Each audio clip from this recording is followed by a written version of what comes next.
प्राचीन समय की बात है। एक गांव में एक किसान रहा करता था। किसान पूरी जिंदगी मेहनत करता रहा, लेकिन कुछ भी कमा न सका। उसकी पत्नी भी उसका साथ छोड़कर चली गई। साथ ही साथ उसके साथ रहने वाला केवल और केवल एकमात्र उसका पुत्र था। उस पुत्र के लिए भी उसने कुछ नहीं बनाया था। समय बीतता चला गया। एक समय ऐसा आया जब उस किसान का अंतिम समय आ गया। और जब अंतिम समय आता है तो हर व्यक्ति को अपना जो सबसे प्रिय होता है वह उससे कुछ कहना चाहता है। और आज यही स्थिति उस किसान की भी थी, क्योंकि इस अखिल ब्रह्मांड में अगर कोई उसका था तो वह एकमात्र उसका पुत्र था। पुत्र भी भले ही गरीब था, लेकिन पूरे मनोयोग से अपने पिता की सेवा करता था। पिता को वह कभी भी दुखी देखना नहीं चाहता था। भले ही उसकी इस गरीबी, इस मातृत्व का मुख्य कारण उसका पिता ही रहा हो, लेकिन फिर भी पुत्र के मुख से कभी भी अपने पिता के प्रति कोई भी अपशब्द नहीं निकलते थे। मित्रों, जब अंतिम समय आया तो उसने अपने पुत्र को बुलाया और अपने पुत्र से कहा कि हे पुत्र, मैंने सारा जीवन जो कुछ भी किया सब व्यर्थ चला गया। इसलिए क्योंकि आज मैं जब इस पृथ्वी लोक से जा रहा हूं तो मैं अपने सबसे प्रिय अपने पुत्र के लिए क्या छोड़कर जा रहा हूं।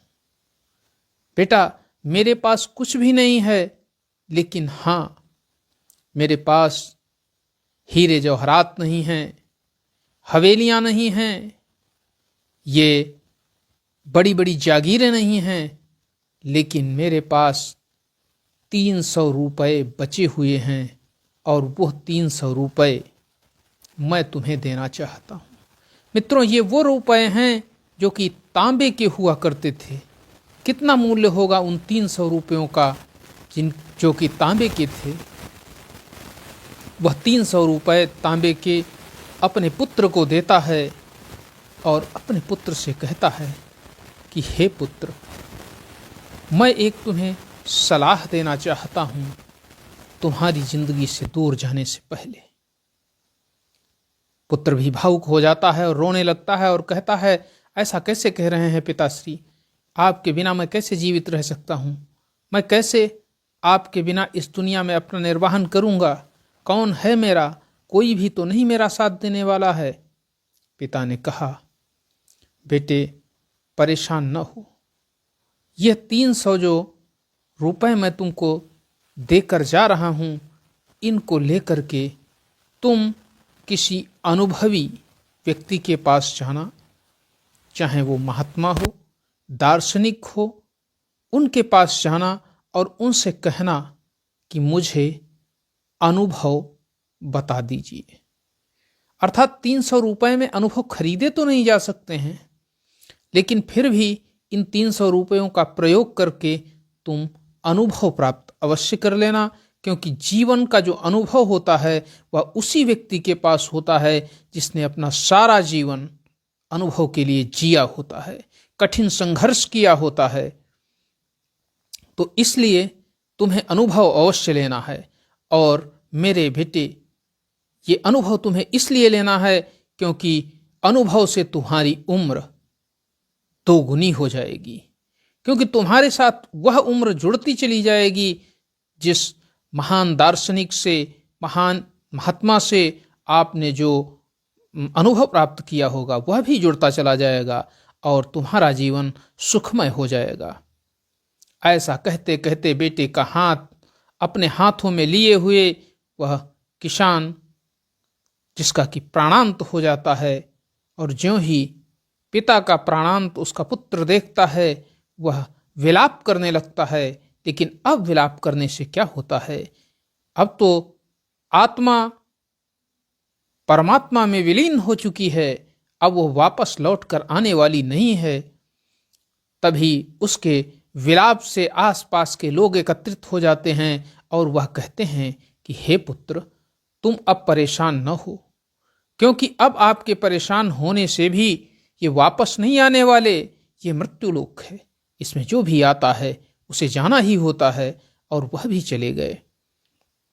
मित्रों, पुत्र जब सब की तरफ देखता है तो सब वही बात कह रहे होते हैं। अंततोगत्वा वो शांत हो जाता है और शांत होकर के पिता के क्रियाकर्म की व्यवस्था करता है।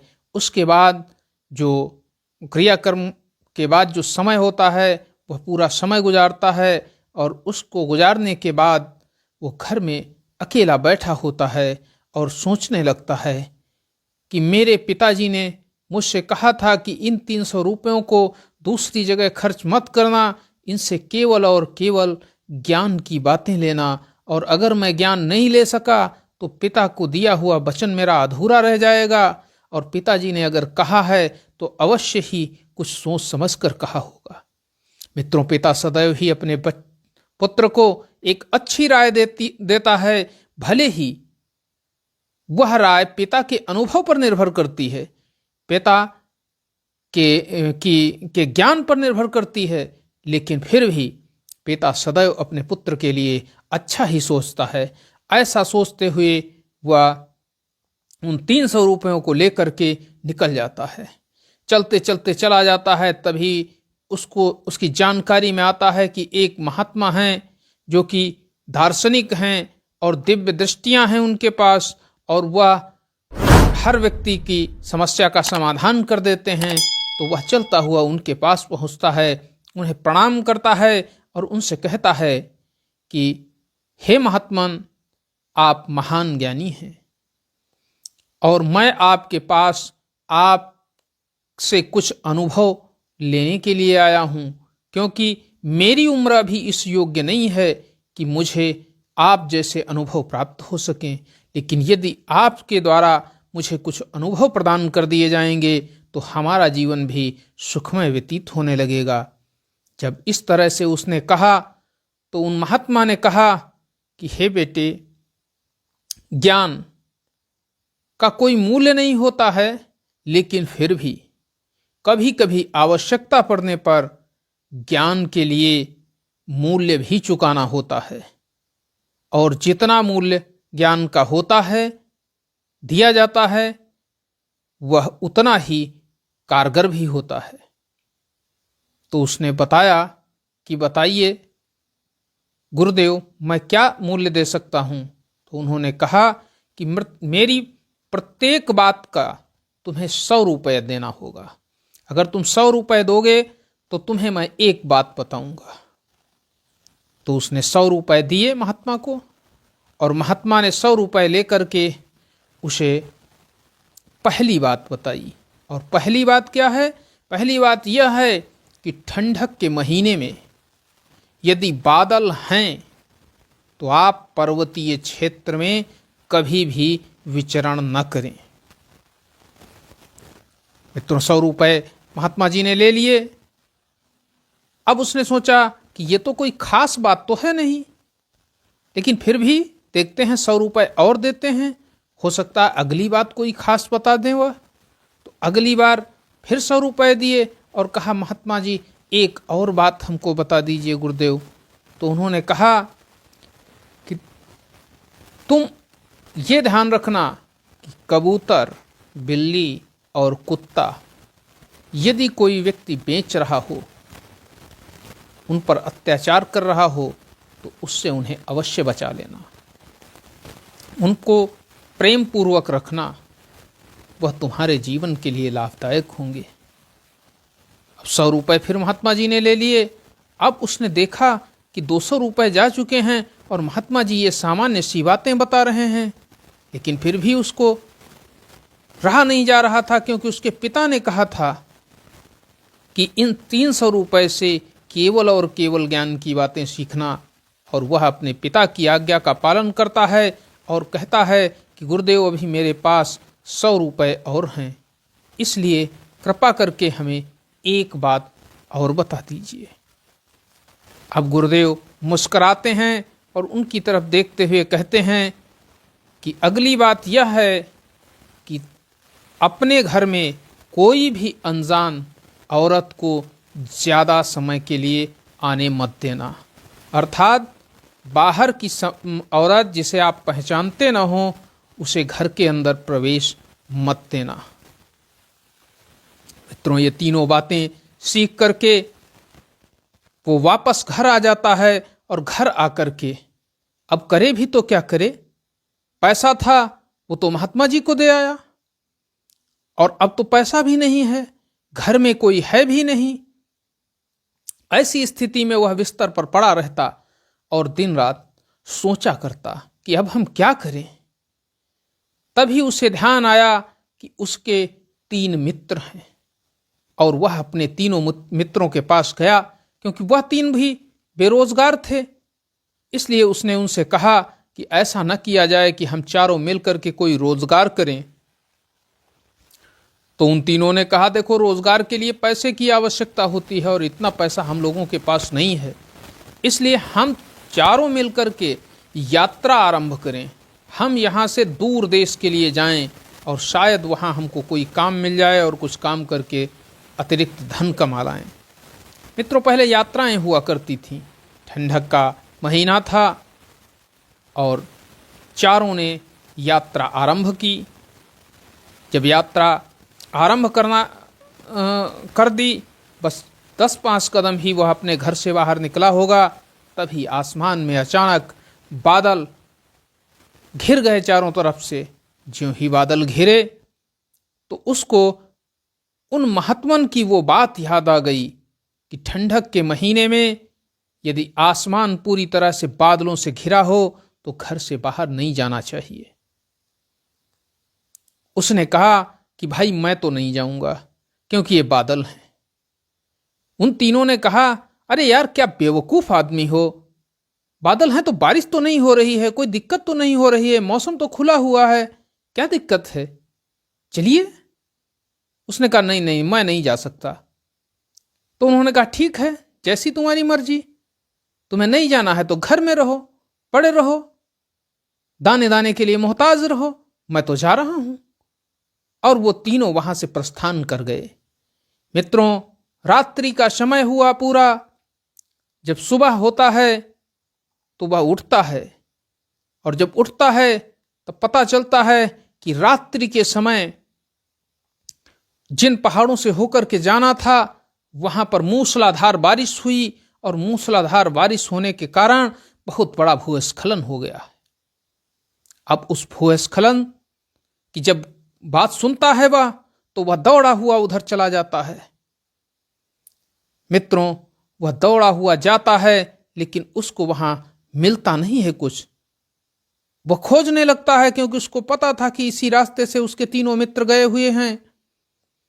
जब वह खोजने लगता है तो नीचे एक घाटी में उसको 3 लाशें दिखाई देती हैं और वो तीनों ही लाशें उसके अपने मित्र थे। क्या करता, माथा पीट लेता है। पिता थे वह गुजर गए, जो मित्र थे जिनसे कोई उम्मीद थी वह भी चले गए।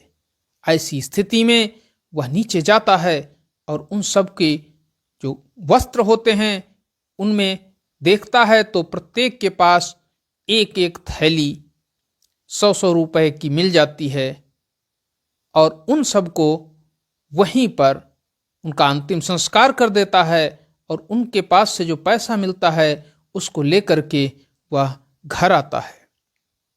मौसम जब साफ दिखता है तब वह घर से बाहर निकलता है और व्यापार के लिए चल देता है। लेकिन ये क्या, रास्ते में जो ही वह पहुंचा तो उसे एक मार्केट दिखाई पड़ी, बाजार दिखाई पड़ी और उस बाजार में कबूतर, बिल्ली और कुत्ता तीनों एक साथ बेचे जा रहे थे एक व्यक्ति के द्वारा और तीनों का ही मूल्य 100-100 रुपए था। वह 100-100 रुपए मूल्य लगाए हुए था, इसलिए बाजार का प्रत्येक व्यक्ति उसके ऊपर हंस रहा था और वो कहता था कि 100-100 रुपए में तुम्हारे इस कुत्ता, बिल्ली और कबूतर को कौन खरीदेगा। लेकिन वह तो मौन था।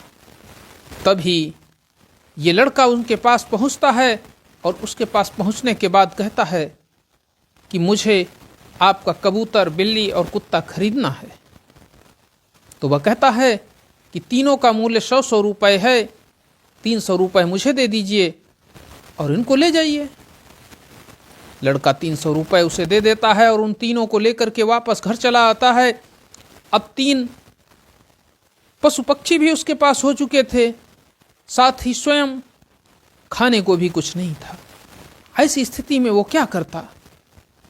वह अपने बिस्तर पर लेट गया और जाने कब उसको नींद आ गई। मित्रों, नींद में ही उसे एक स्वप्न आता है और उस स्वप्न में वह देखता है एक बहुत बड़ा खजाना है, एक गुफा है और गुफा के अंदर एक खजाना है और वह उस खजाने को ढूंढ रहा है। खजाने का स्वप्न उसके दिलो दिमाग में इस तरह से बैठ जाता है कि वो प्रातःकालीन स्थिति जब उठता है तो उठने के बाद वो खजाने को ढूंढने के लिए चल देता है। घर में बिल्ली, कुत्ता और कबूतर हैं, कबूतर पिंजरे में है और वह ढूंढने चला जाता है। मित्रों, कई दिन गुजर जाते हैं और वह केवल और केवल खजाने की खोज में ही लगा रहता है, जबकि वो कोई कार्य नहीं करता है। समय का ऐसा परिवर्तन है कि एक दिन वह जा रहा होता है, थका होता है, परेशान होता है और कहता है कि मैं ऐसे इस दिवा स्वप्न के चक्कर में पड़ गया कि मैं खजाना ढूंढ रहा हूं और खजाने के कारण इतना समय हो गया है, इतना मैं थक चुका हूं और खजाना भी मुझे नहीं मिल रहा है। ऐसा वो सोच ही रहा था। तभी वो घर से जब निकला था तो कबूतर का पिंजरा खुला रह गया था और वहां से वो कबूतर उड़ गया। कबूतर को उड़ते हुए बिल्ली ने देखा। बिल्ली ने कबूतर का पीछा किया। कबूतर आसमान से जा रहा था और बिल्ली नीचे नीचे दौड़ती हुई जा रही थी। वो दोनों ही चले गए। शाम के समय पर जब वो लड़का घर पर वापस आया तो उसने देखा कि केवल कुत्ता ही वहां पर है, जबकि बिल्ली और कबूतर दोनों ही जा चुके हैं। रात्रि का समय हो चुका था। उसने सोचा कि देर रात हो चुकी है, अब कहाँ उनको ढूंढने के लिए जाएं। ऐसा करते हैं कि रात्रि में विश्राम करते हैं, प्रातःकालीन बेला में जाकर के उनको ढूंढने का प्रयास करेंगे। ऐसा सोचते हुए वो रात्रि को निद्रा के आगोश में चला जाता है और वही खजाना उसको फिर से निद्रा में दिखाई देता है। प्रातःकालीन उठता है और वह अपने कुत्ते को साथ में लेकर के उनको ढूंढने चल देता है। कुत्ता बिल्ली की सुगंध को सूंघता हुआ आगे बढ़ता चला जाता है और एक समय ऐसा आता है कि कुत्ता उसे ले जाकर के एक ऐसे स्थान पर पहुंचा देता है जहां सामने एक गुफा होती है। और जब सामने एक गुफा होती है तभी उसको गुफा के मुख्य द्वार पर एक बिल्ली बैठी हुई दिखाई देती है और यह कोई और नहीं बिल्ली बल्कि उसकी स्वयं की बिल्ली होती है। तभी वह जब गुफा के अंदर पहुंचता है तो देखता है कि एक बड़ा सा बॉक्स पड़ा हुआ है और उस संदूक के अंदर क्या है ये तो पता नहीं, लेकिन उसके ऊपर वो कबूतर बैठा हुआ है और उस संदूक के पास ही एक लाश पड़ी हुई है और लाश भी ऐसी जो कि 1-2 साल पहले की है, क्योंकि अब उसका केवल अस्थिपंजर ही बाकी रह गया है और शरीर में कुछ भी बाकी नहीं है। अब वो उस लाश का क्या करता? उसने ये सोचा कि क्यों ना इसी खजाने को हम स्वप्न में ढूंढ रहे थे तो वो खजाना मिल गया है। ऐसा सोचते हुए उसने उस बक्से को उठाया और उसको उठा करके अपने घर आ गया। मित्रों, जब गरीबी की स्थिति होती है कोई भी साथ नहीं देता है, लेकिन क्या प्रेम नहीं होता है, आकर्षण नहीं होता है? उसको भी एक कन्या के प्रति आकर्षण था, लेकिन वह उससे कभी भी ये कह नहीं सका था कि मैं तुमसे प्रेम करता हूं।